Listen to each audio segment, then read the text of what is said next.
माघ पौर्णिमा श्री म्हाळसादेवीची कथा। माघ पौर्णिमा आदिशक्तीच्या एका अवतार कार्याचे स्मरण करून देते। हे स्मरण भक्तांना दिलासा देणारे आहे।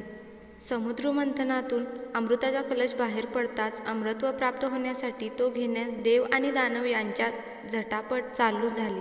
देव आणि दैत्य यांनी सागराचे मंथन चालू केले। या मंथनातून एक एक दिव्य अशा वस्तू बाहेर पडू लागल्या।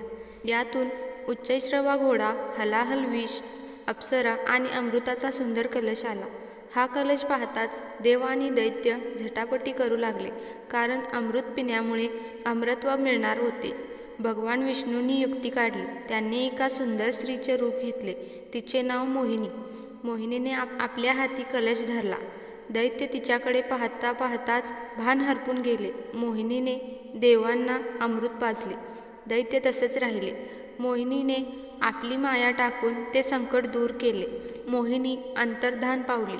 काही काळ गेला। भगवान शिवांना ते मोहिनी रूप पाहण्याची इच्छा झाली। ते विष्णूंकडे आले आणि म्हणाले, भगवान, आपले ते अलौकिक असे मोहिनी रूप दाखवा। भगवान विष्णूंनी मान्यता दिली। शंकर आणि पार्वती तेथे असतानाच विष्णूंनी पुन्हा मोहिनी रूप धारण केले आणि ते त्यांच्या समवेत आले। शंकर ते रूप पाहून थक्कच झाले। त्यांचे भान जणू हरपले।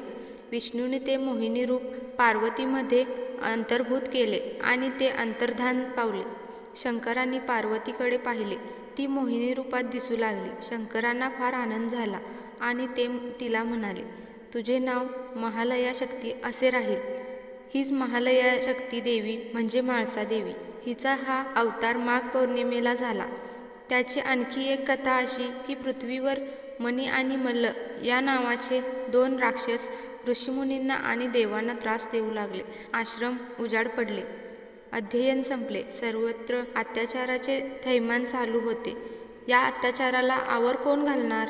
सर्व देव आणि ऋषीमुनी शिवलोकात गेले। तेथे भगवान शंकर पार्वतीसह आसनावर बसले होते। भगवान शंकरांची ज्ञानसाधना चालली होती। पार्वती ज्ञानरूपा होऊन शंकरांशी तन्मय झाली होती। तिचे तेज अलौकिकरित्या वाढले होते। तिचे डोळे चंद्रबिंबाप्रमाणे चमकत होते। अधूनमधून ती जगाकडे नेत्रकटाक्ष टाके। यावेळी विश्वातील सर्व घडामोडीची जाणीव त्या कटाक्षात भरून येत आहे। विश्वाच्या या माऊलीला जणू सर्व ज्ञान होत होते। या दिव्य रूपासमोर सर्व देव ऋषीमुनी आले। त्यांनी भीषण अत्याचारांच्या सर्व कथा त्यांना ऐकवल्या। शंकर पार्वती हे ऐकून अत्यंत संतप्त झाले। भगवान शंकरांनी मार्तंड भैरवाचे भव्य रूप घेतले। पार्वतीने म्हाळसादेवीचे रूप घेतले। दोघांनी राक्षसावर हल्ला केला आणि त्यांचा नाश केला। म्हाळसा या नावातच मोठा अर्थ भरला आहे। म्हाळसामधील म म्हणजे ममत्व आणि माया, ह म्हणजे हर्ष किंवा आनंद, लसत्व म्हणजे तेज। म्हाळसादेवी ही श्रद्धाळू भक्तावर ममता करणारी आई आहे। ती आनंददायिनी आहे, प्रसन्नता देणारी आहे। ती अलौकिक अशा तेजाने युक्त आहे।